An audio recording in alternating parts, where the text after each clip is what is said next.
শ্রীমদ্ ভগবদ গীতার দ্বিতীয় অধ্যায়ে আমাদের প্রবেশ হয়েছে।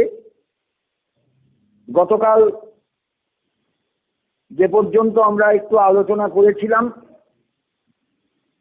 আমি জানি না শ্রোতৃমণ্ডলী যারা শুনে যাচ্ছেন তারা বিষয়টা বুঝছেন কি না, কারণ আমি তো বলে যাচ্ছি। গ্রন্থ যদি সামনে না থাকে, শ্লোকগুলো যদি সামনে ধরা না থাকে, তাহলে কিন্তু অনেকেই বুঝতে পারবেন না। যারা গীতাকে বোধের জগতে নিয়ে আসতে চান, যেহেতু এটা বোধোদয়ের শাস্ত্র, তাদের প্রতি আমার একান্ত অনুরোধ, করজোরে অনুরোধ, গ্রন্থটা সামনে খুলে রাখবেন, যে কোনো শ্রীমদ্ ভগবদ গীতা, তাহলে পরপর শ্লোকগুলো বুঝতে সুবিধা হবে। শ্রীমদ্ ভগবদ গীতার এই দ্বিতীয় অধ্যায়টি হলো গীতার কিন্তু আসল অধ্যায়। এই অধ্যায়টাকে খুব ভালো করে বুঝতে হয়, খুব ভালো করে, নইলে পরবর্তী যে যোগাধ্যায়গুলো আছে প্রত্যেকটাই তো যোগ। বিষাদ যোগ থেকে যে আমাদের যাত্রা শুরু হয়েছে, আমরা আত্মজ্ঞান যোগে এসে দাঁড়িয়েছি, যার নাম সাংখ্য যোগ। আশা করি যারা গীতা সামনে রেখে শুনবেন তারা গীতার একটা তাৎপর্য অনুধাবন করতে পারবেন, এটা আমার দৃঢ় নিশ্চয় অন্তরে। আমি বুঝি, এটা উপলব্ধি করি। সুতরাং আপনারা অনুরোধটা একটু রাখবেন, সামনে একখানা গীতা খুলে রাখবেন, শ্লোকগুলোকে পরপর দেখে যাবেন, শ্লোকের অন্বয়টা বুঝবার চেষ্টা করবেন। শ্লোকের অন্বয় হলো খুব প্রয়োজনীয়, অন্বয়টা ধরা, অর্থাৎ তাকে গদ্যরূপে নিয়ে এসে কর্তা কর্ম ক্রিয়া এগুলোকে ঠিক ঠিক অনুভব করা, অনুধাবন করা। ভগবান কথা বলতে শুরু করেছেন অর্জুনের কাছে, অর্জুনের বিষণ্ণতা দূর করবার জন্য। এই বিষণ্ণতাটাও কিন্তু তার দান, মনে রাখবেন। জগতে যারাই ঘর ছেড়েছেন সংসারের প্রতি বিষণ্ণ হয়ে, সেই বিষণ্ণতাটা ঈশ্বরের কৃপা, নইলে হয় না। তুলসীদাস বিবাহের আসর থেকে পালিয়ে গিয়েছিলেন, একদম বেরিয়ে গিয়েছিলেন বাড়ি থেকে অনেক দূরে। বেশ কিছুকাল পরে মানে বেশ কয়েক বছর পরে একবার মাতৃভূমিতে এসেছিলেন। জলাশয়ের ধারে পোটলাটা রেখে এইবার একটু জল নেবেন। তখন তো আর যেখানে সেখানে টিউবওয়েল ছিল না, হয় নদী নয় কোনো জলাশয়, দিঘি হোক পুকুর হোক, এরকম একটা কিছু। বহুদিন আগে তুলসীদাসের জীবনী গ্রন্থে দেখেছি। এইবার যে মুহূর্তে পুটলি খুলেছেন, তখন মনে হয়েছে যদি একটু রান্না করতে পারি, গাছের ছায়ায় দুটো পেটে কিছু দেওয়া যাবে। যা ছিল পুটলিতে বার করেছেন, দেখছেন লবণ নেই। এবার নুন একটু চাইতে হবে কারুর কাছে। ঘাট থেকে স্নান করে সবাই ঘরে ফিরে যাচ্ছে, কেউ আবার ঘাটে আসছে। একটি বধূ ঘোমটা দিয়ে গলা পর্যন্ত ঘোমটা নামিয়ে সে ধীর পদবিক্ষেপে তার সামনে দিয়ে চলে যাচ্ছে। তুলসীদাস তাকে ডেকে বললেন, মা, আমাকে একটু লবণ দিতে পারো? ডাকটা শুনে বধূটি মুখ ফিরিয়েছে, তাকিয়েছে, চিনে ফেলেছে তার নিজের স্বামীকে। এই স্বামী একদিন বিবাহের আসর থেকে পালিয়ে গিয়েছিলেন বিবাহ না করে। অন্তরের বিষাদ তাকে ঘর ছাড়া করেছিল। আবার এতদিন পরে সেই স্বামী কি করে তার নিজের জায়গায় ফিরে এলেন? বধূটি কিচ্ছু বলল না। দেখলো সেই সাধু এক এক করে সবকিছু বার করেছেন। যখন দেখলেন পুটলির মধ্যে নুন নেই, তখন নুন চেয়ে বসলেন তাঁরই কাছে। বধূর চোখে জল এসে গেল, কিন্তু জল এলো যে এটা দেখতে দিলেন না সম্মুখবর্তী সাধুকে। সবকিছু দেখার পর বললেন, নুন চাই? তা সবই তো ঝোলায় আছে, নুনটা নেই কেমন, নুনটাই কেবল নেই। তা সবই যদি ঝোলায় ধরলো, নিজের গৃহিণীকে, নিজের বউটিকে ঝোলায় নিতে পারলেন না? অনায়াসে নিতে পারতেন, সবই যদি নিতে পারেন। চাবুক খেয়ে গেলেন তুলসীদাস। গলার স্বরটা যেন মনে হলো এই মুহূর্তে বড় চেনা। অনেক কাল পরে যেন তার নিজের স্ত্রীকে চিনতে পেরেছেন তুলসীদাস। আর তো এখানে থাকা যায় না। মুহূর্তের মধ্যে সব পুটলি এদিক ওদিক ছিটকিয়ে ফেলে দিয়ে, বা পুটলির দ্রব্যাদি ছিটকিয়ে ফেলে দিয়ে তুলসীদাস সেখান থেকে একেবারে দৌড়ে চলে গেলেন অনেক দূরে, অনেক দূরে, অনেক দূরে। বিষণ্ণতায় তার অন্তরটা তখন ভরে গেছে। চি চি চি চি চি, আমি কিনা সেই সালে নুন চাইলাম আমার স্ত্রীর কাছেই, যিনি ভাবি স্ত্রী, স্ত্রী অবশ্য নন, বিয়ে হয়নি, আমি তার কাছেই নুন চাইলাম। এই বিষণ্ণতা, এই সমাপতন তুলসীদাসের জীবনকে করে তুলল অনেক ঋদ্ধ, অনেক সমৃদ্ধ। যে তুলসীদাস একটা যুগের ধারক এবং বাহক, একটা যুগের ধারক এবং বাহক। আপনি উত্তর ভারতে যাবেন, আপনি বিহারে যাবেন, আপনি রাজস্থানে যাবেন, মধ্য ভারতে যাবেন, সর্বত্র দেখবেন তুলসীদাসের রামচরিত মানসের বিস্তার। এই বিষাদ যদি তুলসীদাসের জীবনে না আসতো, প্রথম সংসার ত্যাগ এইভাবে যদি তাকে বিষণ্ণ না করত, ব্যথা না দিত, রমণীর জল ভরা দুটি নয়ন যদি তিনি না দেখতেন, ভেতরটা যদি না কাঁদত, তাহলে তুলসীদাসের লেখনী দিয়ে এই অসাধারণ শ্রীরামচরিত মানস বেরিয়ে আসতো না। তুলসীদাস তুলসীদাস হয়ে উঠতেন না। হঠাৎ মনে পড়লো, তাই সকলকে একটু বললাম। এর সত্যাসত্য আমি জানি না। তুলসীদাসের জীবনী পড়তে পড়তে এই গল্পটা এক সময় পড়েছিলাম বলে মনে হলো। তাই বিষণ্ণতা কি জিনিস, বিষাদ কি জিনিস, এটা সকলের জীবনে তো অনুভব হওয়া দরকার। এই অনুভব না এলে, এই বিষণ্ণতা না জাগলে কোনোদিন ঈশ্বর কৃপা অনুভব করা যায় না। আর এটা তাঁর দান। তুলসীদাসের সঙ্গে তাঁর লগ্নভ্রষ্টা স্ত্রীর দেখা হবে, এটা তুলসীদাস কি ভাবতে পেরেছিলেন? বোধহয় নয়, কিন্তু দেখা হয়ে গেল। আর সেটাই হলো তুলসীদাসের জীবনের আসল চাবুক, আসল আঘাত। আবার তুমি এসেছো লোকালয়ে, নিজের শ্বশুর বাড়ির সেই ঠিকানায়, সেই এলাকায়। তুলসীদাস কিন্তু বুঝে আসেনি, চলতে চলতে এসেছেন, ভুলে গিয়েছেন তার শ্বশুর বাড়ি কোথায় ছিল। কিন্তু তার স্মৃতি তাকে বড় কষ্ট দিল, বড্ড বেদনা দিল। বিষণ্ণতা এসে গেল চিত্ত জুড়ে, হৃদয় জুড়ে। তুলসীদাস আর পারলেন না, একেবারে চলে গেলেন সবকিছু ছেড়ে। বিষাদ যোগ। জীবনে দেখবেন, বড় বড় সাধকের জীবনী পড়ে দেখবেন, এই বিষাদ যোগ তাদের রীতিমতো সংসার থেকে বিচ্যুত করে দেয়, একবারে দূরে সরিয়ে নেয়। আর দূরে সরিয়ে না নিলে ঈশ্বরকে পাওয়া যায় না, ঈশ্বর উপলব্ধি হয় না। ঈশ্বর তো হাত দিয়ে ধরার বস্তু নন, চোখ দিয়ে দেখার বস্তু নন, তাকে উপলব্ধিতে পেতে হয়। অনুভববেদ্য তত্ত্ব, অনুভববেদ্য রূপ, অনুভববেদ্য আস্বাদন, এটা অনুভবের। অর্জুনের সৌভাগ্য ছিল, তিনি কৃষ্ণকে বড় কাছে পেয়েছিলেন, সখা রূপে তাকে পেয়েছিলেন। কিন্তু সত্যিকারের কৃষ্ণকে পাওয়া আজকে হলো অর্জুনের রথের ওপর বিষণ্ণ হয়ে। এই বিষাদ যদি তিনি কৃপা করে না দিতেন অর্জুনের ভেতরে, তাহলে এই অসাধারণ উপদেশাবলী বেরিয়ে আসতো না, তার সামনে প্রকাশিত হতেন না। ভারতবর্ষ যে শ্রীমৎ ভগবত গীতাকে মা বলে ডেকেছে, অম্ব তাম অনুসন্দদামি ভগবত গীতে ভগবদ্দেশিনী পার্থায় প্রতিবোদিতাং ভগবতা নারায়ণেন স্বয়ং ব্যাসেন গ্রথিতাং পুরাণ মুনিনা মধ্যে মহাভারতম অদ্বৈতামৃত বর্ষিণী ভগবতী অষ্টাদশাধ্যায়িনী। অম্ব, মাগো।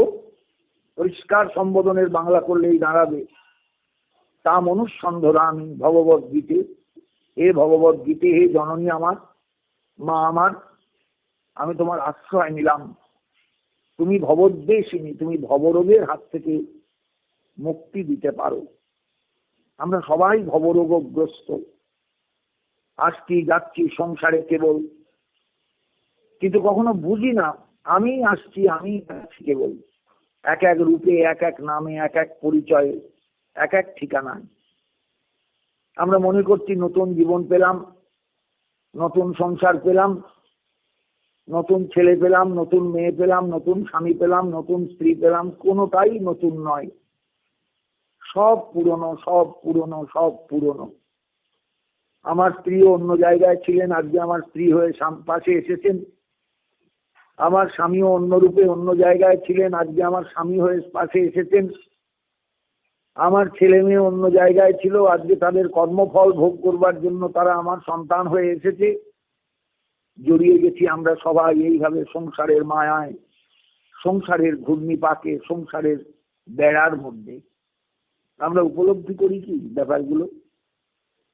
এই জন্য গীতার দ্বিতীয় অধ্যায়টা জীবনে ভীষণ দরকারি, ভীষণ প্রয়োজনীয়। অর্জুনকে বলতে শুরু করলেন ভগবান অর্জুনের বক্তব্যের পরিপ্রেক্ষিতে, তার বিষণ্ণতা দূর করবার জন্য, নির্বেদ দূর করবার জন্য অর্জুন নির্বিন্ন হয়েছেন। আর জগতে নির্বেদ না এলে মানুষ কোনোদিন কিছু আধ্যাত্মিক সম্পদের অধিকারী হয় না। নির্বেদ তার চাই, চাই, চাই, চাই, ভীষণভাবে চাই।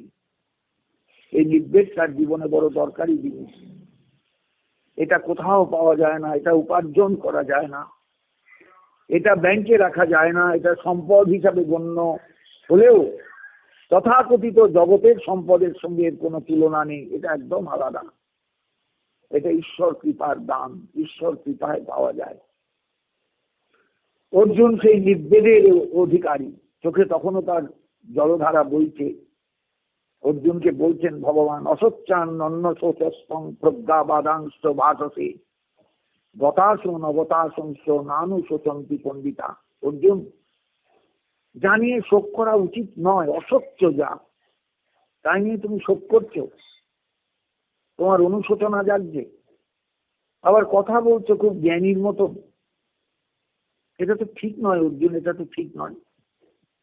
গতাসু নবতাসংশ নানু শোচন্তি পণ্ডিতা। পণ্ডিত যারা, বিদগ্ধ যারা, শাস্ত্রজ্ঞ যারা, অনুভবী যারা, বেদজ্জলা বুদ্ধির অধিকারী যারা, শাস্ত্রজ্জলা বুদ্ধির অধিকারী যারা, তারা কখনো মৃতের জন্য শোক করেন না, যে বেঁচে আছে তার জন্য শোক করেন না।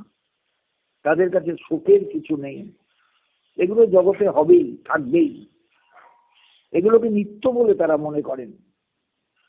দ্বিতীয় উক্তিতে অর্জুনকে বললেন ভগবান গতকালেরই আলোচিত শ্লোক, নত্তেবাহং জাতু নাশম নত্তং নেমে জনাধিপা ন চৈব ন ভবিষ্যাম সর্বে বয়মতঃপরম।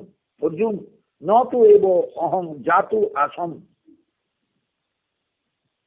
আমি ছিলাম না বা তুমি ছিলে না আগে, নত্তম, আমি ছিলাম না বা তুমি ছিলে না আগে তা নও। তুমি ছিলে, আমিও ছিলাম, অন্য রূপে অন্য নামে এই জগতে।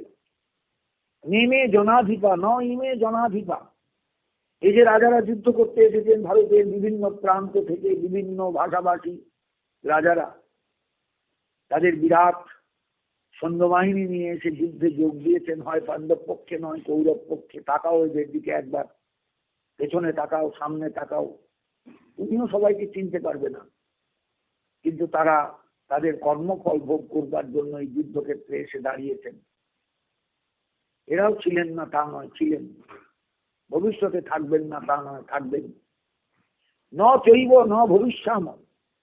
ভবিষ্যতে আমরা কেউ থাকবো না তাও নয়, আমরা সবাই থাকবো, সবাই ছিলাম, সবাই আছি এই মুহূর্তে। বলো দেখিনি অর্জুন, ভাবো দেখিনি অর্জুন, বিষয়টা কেমন লাগছে? দেহিনস্মিন যথা দেহে কৌমারং যৌবনং জরা। ব্যাপারটা কিরকম জানো অর্জুন?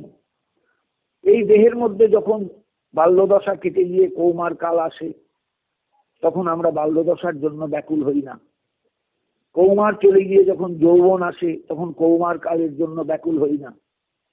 যৌবন চলে গিয়ে যখন প্রৌঢ় দশা আসে তখন একটু কেমন কেমন লাগে, আগে যা পারতাম এখন তা পারছি না।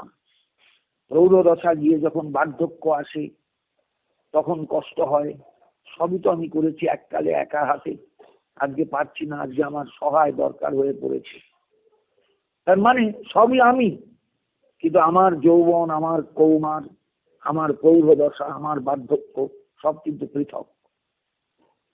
কালের কারণে সবকিছু পৃথক। তেমনি একদিন আমি চলে যাব, এটাও সত্য। আবার নূতন একটা জন্ম নেব, এটাও সত্য।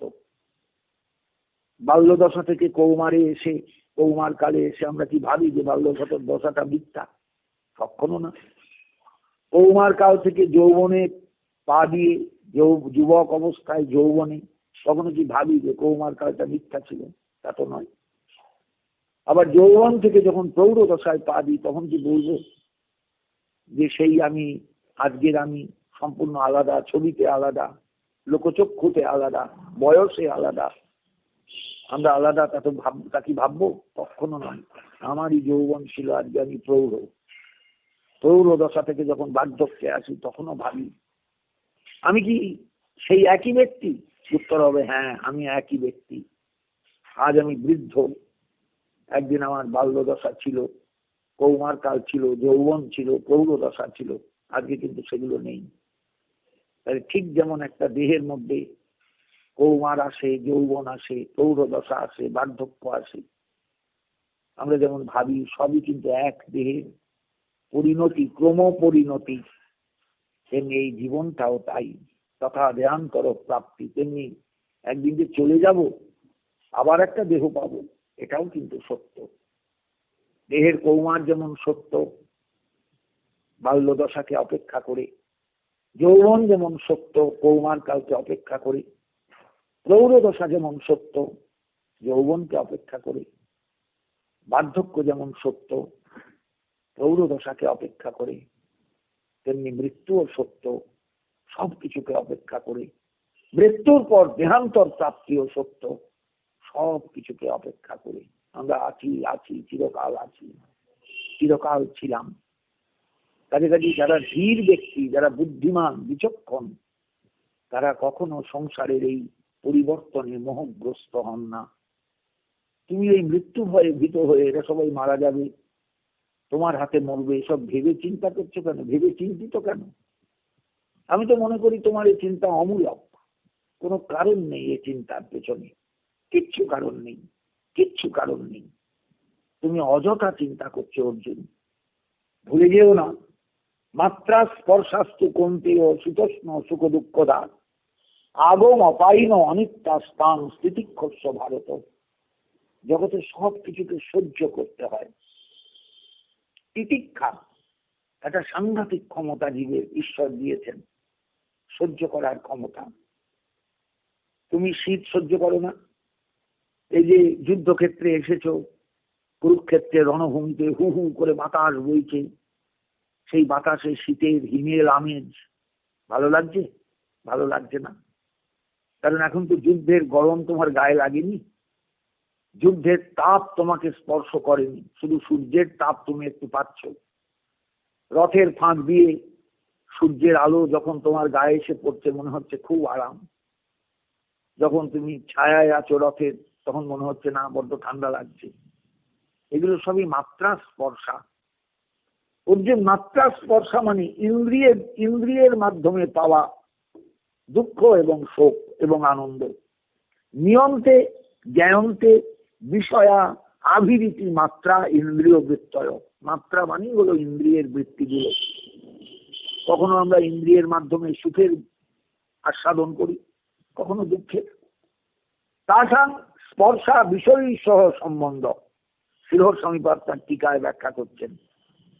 এই মাত্রার সঙ্গে, ইন্দ্রিয় বৃত্তির সঙ্গে বিষয়ের সম্পর্ক, এগুলো একটু উপলব্ধি করো দেখিনি। শীতোষ্ণ সুখ দুঃখদা, এই ত্বক ইন্দ্রিয় দিয়ে তুমি শীতের বোধ, এই ত্বক ইন্দ্রিয় দিয়েই তুমি গ্রীষ্মের বোধ, সব কিছু বোধ তোমার এই ত্বক ইন্দ্রিয় দিয়ে। শুধু ত্বগেন্দ্রিয় কেন, ইন্দ্রিয়গুলো দিয়েই তো বিষয় ভোগ করছো, বিষয়ের ভালো মন্দ চিন্তা করছো। এক জিহ্বার মধ্যেই কত রসের আস্বাদন করছো, যেটা ভালো নয় ঠিক করে ফেলে দিচ্ছ, যেটা গ্রহণযোগ্য সেটাকে গ্রহণ করছো। তাহলে এই যে শীত বলো উষ্ণ বলো, এই যে শীতোষ্ণের যে বোধ, সুখ দুঃখের যে বোধ, সবই কিন্তু মাত্রা স্পর্শা। ইন্দ্রিয়ের কারণে, ইন্দ্রিয় বৃত্তির কারণে এই সুখ দুঃখের বোধ। আগম অপাইন, এগুলো কি সবসময় থাকে? অর্জুন থাকে? নিশ্চয়ই নয়। যখন সুখের বোধ হয় তখন তুমি সুখী বোধ করো নিজেকে, যখন দুঃখের বোধ হয় তখন তুমি দুঃখের বোধ নিজের মধ্যে অনুভব করো। আগম এবং অপায়ী এগুলো আসে এবং যায়, অতএব এগুলোকে নিয়ে চিন্তা করতে নেই, ভাবতে নেই।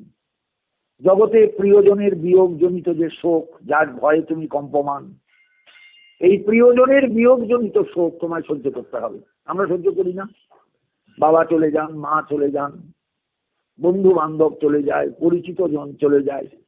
এই ভয়ঙ্কর কোভিডের সময়ে আমরা যখন গীতা পাঠ করছি, তাকান দেখিনি, একটু ভাবুন দেখিনি, সারা পৃথিবীতে কত প্রিয়জন, কত তার প্রিয়জনকে হারালেন। সবাই কেঁদেছে, কিন্তু কেঁদেছে কারা?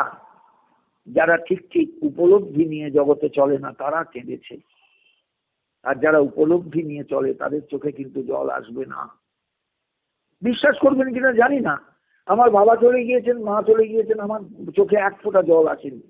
কারণ আমি জানি, গীতা আমাকে শিখিয়েছেন, চোখে জল আসাটা কোনো অর্থ নেই, তার অর্থহীন। লোকে হয়তো ভাববে, দেখেছো কি নিষ্ঠুর ছেলেটা। আমার তাতে কিচ্ছু আসে যায় না। আমি জানি জগতে যতবার এসেছি ততবার প্রিয়জনকে হারিয়েছি, যতবার আসবো ততবার প্রিয়জনকে হারাবো। যে আসবে নূতন তাকে স্বাগত জানাবো, আনন্দে উদ্বেল হয়ে উঠবো। যে চলে যাবে তার জন্য ভেতরে একটা দুঃখ হবে, বেদনা বাজবে।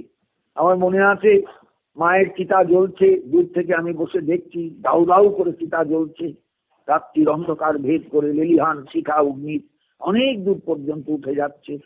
এই মাই তো আমাকে গর্ভে ধারণ করেছিলেন, এই মাই তো আমাকে কষ্ট করে মানুষ করেছেন, বড় করেছেন দরিদ্রের সংসারে, দারিদ্রের মধ্যে। আজকে সেই মাকে আমি দাহ করতে শ্মশানে এসেছি রাত্রির অন্ধকারে। আমার আজও মনে আছে সেই রাত্রির কথা। চোখে জল আসেনি, কিন্তু আমি জানি এটাই তো জগতের নিয়ম। ভগবান গীতায় বলেছেন, তাং স্থিতিক্ষস্য ভারত, এই বেদনাকে সহ্য করো অর্জুন, সহ্য করতে হয়, সহ্য করতে হয়, সহ্য করতে হয়। তুমি এত বড় বীর, তুমি এত বড় যোদ্ধা, তুমি এত বড় জগৎ পূজ্য মানুষ, সবাই তোমার পূজা করে, অন্তরে শ্রদ্ধা করে। হ্যাঁ, বীর যদি বলতে হয় অর্জুন বীর, যোদ্ধা যদি বলতে হয় অর্জুন যোদ্ধা। সত্যি ক্ষত্রিয় সন্তান বটে। এই পৃথিবীতে এমন কোন ব্যক্তি নেই যে অর্জুনের বিরুদ্ধে দাঁড়িয়ে অর্জুনকে যুদ্ধে হারাতে পারে। মহাদেব পর্যন্ত হেরে গিয়েছেন অর্জুনের কাছে। কিরাত রূপে এসেছিলেন অর্জুনের সঙ্গে যুদ্ধ করতে, তাকে পরীক্ষা করতে। সন্তুষ্ট হয়ে তাকে পাশুপদ দান করেছিলেন। মহাদেবের হস্তে অর্জুন সেই পাশুপদ পেয়েছিলেন। ভাবুন দেখিনি একবার। সেই অর্জুন আজকে বিমূঢ়, বিষণ্ণ। গোবিন্দ তাকে বলছেন, তাং স্থিতিক্ষস্য ভারত, অর্জুন সহ্য করো, সহ্য করো, সহ্য করো। জগতে সুখ দুঃখ সহ্য করতে হয়, প্রিয়জনের বিয়োগ জনিত দুঃখ সহ্য করতে হয়, প্রিয়জনের প্রাপ্তিতে যে আনন্দ, সে আনন্দ সহ্য করতে হয়। আমরা আনন্দটুকু চাইবো, দুঃখ কেন চাইবো না? জগতের দুঃখ এবং সুখ এপিঠ আর ওপিঠ, কাছাকাছি, দুটোকেই তো নিতে হবে, দুটোকেই তো গ্রহণ করতে হবে। মনে রেখো অর্জুন, জংহীন ব্যথয়ন্তে পুরুষং পুরুষর সব সমদুঃখ সুখং ধীরং সো অমৃতত্বায় কল্পতে। জগতে আমাদের সকলের অমৃত দরকার, অমৃতের উপলব্ধি দরকার। আমাদের উপনিষদে বলেছিলেন একদিন, জেনাহং নামৃতার শান্তেনাহং কিং কুজ্জাম, আমি যা দিয়ে অমৃতের অধিকারী হব না, তা দিয়ে আমি কি করব। স্ত্রী স্বামীকে বলেছিলেন, যাজ্ঞবল্ক্যকে বলেছিলেন তার পত্নী। ভাবুন দেখিনি, অমৃত লাভটাই তো জীবনের পরম লাভ। এই অমৃত কোনো খাদ্য নয়, অমৃত একটা উপলব্ধি। বলছেন ভগবান নিজে গীতার 2য় অধ্যায়ের 15 শ্লোকে, সংহীন ব্যথয়ন্তে পুরুষং পুরুষোৎসব। হে পুরুষোৎসব, দারুণ একটা শ্লেষ খোঁচা রয়েছে সম্বোধনের মধ্যে। তুমি না শ্রেষ্ঠ পুরুষ, পুরুষানাং ঋষভ, পুরুষের মধ্যে তুমি শ্রেষ্ঠ পুরুষ। তুমি তুমি ব্যথাগ্রস্ত হচ্ছ কেন, দুঃখ পাচ্ছ কেন? যাকে এই ব্যথা কখনো দুঃখ দেয় না, যিনি সুখ দুঃখ দুটোকেই সমান চোখে দেখতে পারেন, তিনি ধীর ব্যক্তি। তুমি ধীরত্ব লাভ করো অর্জুন, আমি চাই তুমি ধীর হও, স্থির হও। এই অস্থিরতা তোমায় মানায় না, এটা বেমানান তোমার কাছে। আমি তোমাকে ভালোবাসি, আর আমার এই ভালোবাসার ধন সেই রকম অধীর, সেই রকম চঞ্চল, এটা মানায় না। বিশ্বাস করো, এটা মানায় না। আমি তাই তোমাকে বলি, সম দুঃখ সুখং ধীরং সো অমৃতত্বায় কল্পতে। জগতে অমৃতের অধিকার অর্জন করা, অমৃত লাভ করা, অমৃতের আস্বাদন নিয়ে বেঁচে থাকা, এটাই তো দরকার। যিনি যে সাধনায় ডুববেন, তার চরম জায়গাটা যখনই তিনি পাবেন, সেটাই হলো তার অমৃত লাভ। যিনি ভাগবত জগতে থাকবেন, তার ভগবত প্রাপ্তিটাই হলো অমৃত লাভ। যিনি যোগ জগতে থাকবেন, তার যোগ সিদ্ধিটাই হলো অমৃত লাভ। যিনি ব্রহ্ম জ্ঞানের জন্য সাধনায় বসবেন, তার ব্রহ্ম জ্ঞান প্রাপ্তিটাই হলো অমৃত লাভ। অমৃত তো একটা বস্তুই, সেই অমৃত পেলে মৃত্যুর হাত থেকে বাঁচা যায়, মরণের ভয় থেকে বাঁচা যায়, মৃত্যুর বিভীষিকাকে উত্তীর্ণ হওয়া যায়, মৃত্যুর বিভীষিকার হাত থেকে বাঁচা যায়। তুমি আজকে মৃত্যুর বিভীষিকায় চিন্তিত হয়ে পড়েছো অর্জুন, এই জায়গা থেকে তোমায় বাঁচতে হবে। সুখ দুঃখকে তুমি সমান চোখে দেখো, তুমি ধীরত্ব অর্জন করো। এই ব্যথা তোমাকে মানায় না, এই ব্যথার তুমি ঊর্ধ্বে ওঠো। জংহীন ব্যথয়ন্তে পুরুষং পুরুষোৎসব। হে পুরুষোৎসব, যে পুরুষকে এই জাতীয় শোক ব্যথা দেয় না, সেই পুরুষই হলেন পুরুষ। সেই পুরুষ হলেন ধীর ব্যক্তি। তিনি সুখ দুঃখের অতীত, তার কাছে সুখও যেমন দুঃখও তেমনি। তিনি অমৃতের অধিকারী হন। তুমি অমৃতের অধিকারী হবে না অর্জুন? আমি চাই তুমি অমৃতের অধিকারী হও। জীবনে যখন এসেছো, মানুষ হয়ে জন্মেছ, ভগবানের শ্রেষ্ঠ সৃষ্টি রূপে যখন জীবনে তোমার পদক্ষেপ রেখেছো এই পৃথিবীর বুকে, তখন অমৃতের অধিকারী হয়ে এই জগৎ থেকে বিদায় নাও, এটা আমি চাই। সো অমৃতত্বায় কল্পতে। মনে রেখো অর্জুন, এর পরের শ্লোকেই ভগবান 16 শ্লোকে গিয়ে বলছেন, না শত বিদ্যতে ভাব ন অভাব বিদ্যতে শত, উভয়েরপি দৃষ্ট অন্তস্তনয়স তত্ত্বদর্শী। যারা তত্ত্বদর্শী তারা জানেন ন অসত বিদ্যতে ভাব, যেটা অসৎ বস্তু তার মধ্যে কোনো ভাব থাকে না। ন অভাব বিদ্যতে শত, যেটা সত্য বস্তু সৎ বস্তু তার মধ্যে কখনো অভাব থাকে না। উভয়েরপি দৃষ্ট অন্ত, এই দুটোর মধ্যে বিরাট ব্যবধান। ভাবময় বস্তু এবং অভাবময় বস্তু। জগতে সব কিছু অভাবময়, একমাত্র আত্মা নিত্য বস্তু। তিনি সৎ, তিনি নিত্য আছেন, নিত্য ছিলেন, নিত্য থাকবেন। সকলের মধ্যে সেই আত্মা আছেন, সকলের মধ্যে সেই ব্রহ্ম আছেন, সকলের মধ্যে সেই ঈশ্বর আছেন। একে চিনতে হয়, একে জানতে হয়, একে বুঝতে হয়, একে ভাবতে হয়, একে সর্বদা স্মরণ করতে হয়। ন অসত বিদ্যতে ভাব, যে বস্তুগুলো অনিত্য সেগুলো হলো অসৎ, নয় সৎ অসৎ। সৎ মানে নিত্য, অসৎ মানে অনিত্য। ন অসত বিদ্যতে ভাব, অসৎ যে বস্তুগুলো, অনিত্য যে বস্তুগুলো, তার কোনো ভাব নেই, অস্তিত্ব নেই।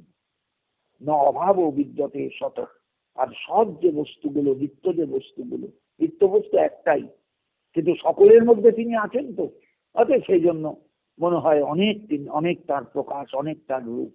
তা নয়, তিনি এক, সর্বত্রই এক। ন অভাবও বিদ্যতে সত।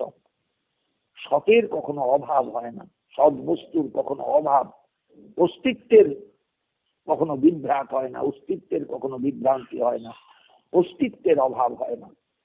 উভয়েরই দৃষ্ট অন্তঃ। এই সৎ এবং অসৎ, ভাবের বস্তু, ভাবময় বস্তু এবং অভাবময় বস্তু, এই দুটোর মধ্যে এই হলো ব্যবধান।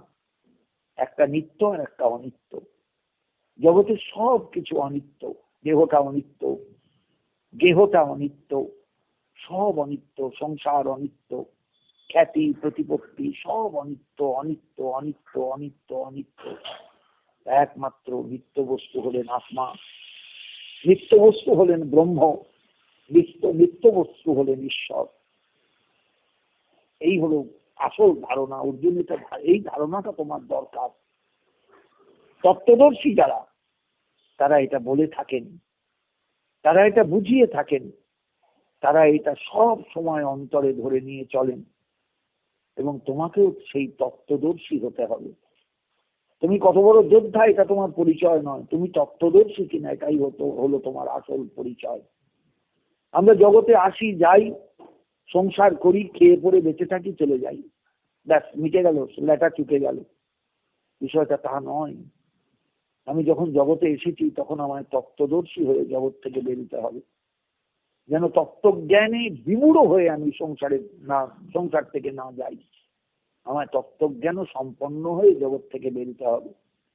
তত্ত্বজ্ঞান নিয়ে আমায় জগৎ থেকে বেরোতে হবে, তত্ত্ববোধ নিয়ে আমায় জগৎ থেকে বেরোতে হবে।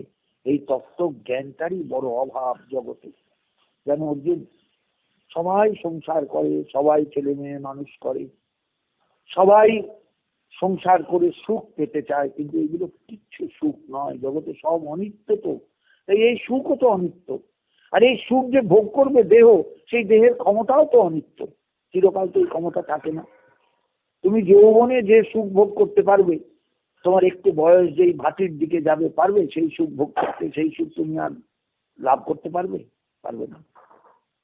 যে সুখ চিরন্তন, যে তৃপ্তি চিরন্তন, যে আনন্দ চিরন্তন, সেই আনন্দ লাভ করবার জন্য তোমাকে ব্যাকুল হতে হবে, তোমাকে ব্যগ্র হতে হবে, তোমাকে অত্যন্ত আগ্রহী হয়ে সেই পথে হাঁটতে হবে।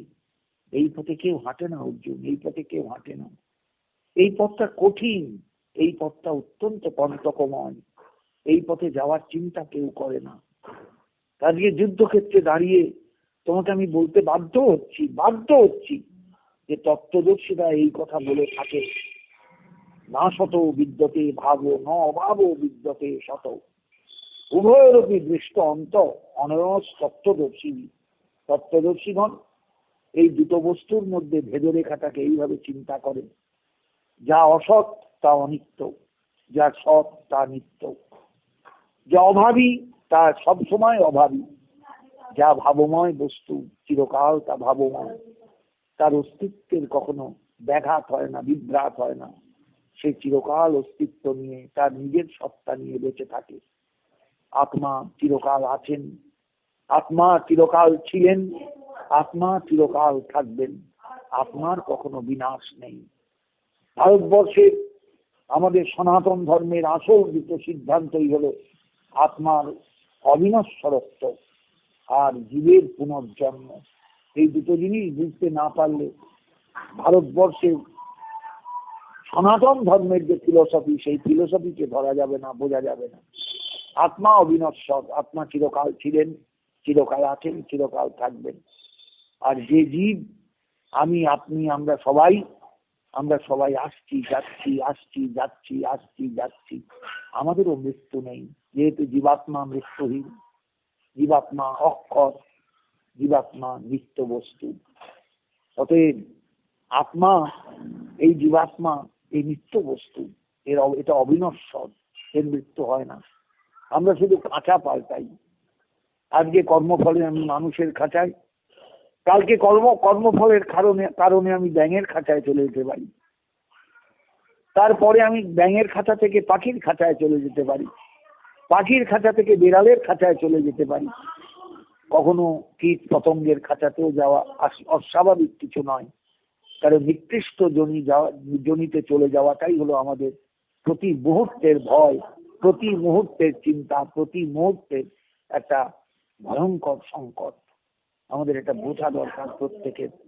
যদি এটা বুঝতে না পারি তাহলে আমরা কিন্তু ঠকে যাব।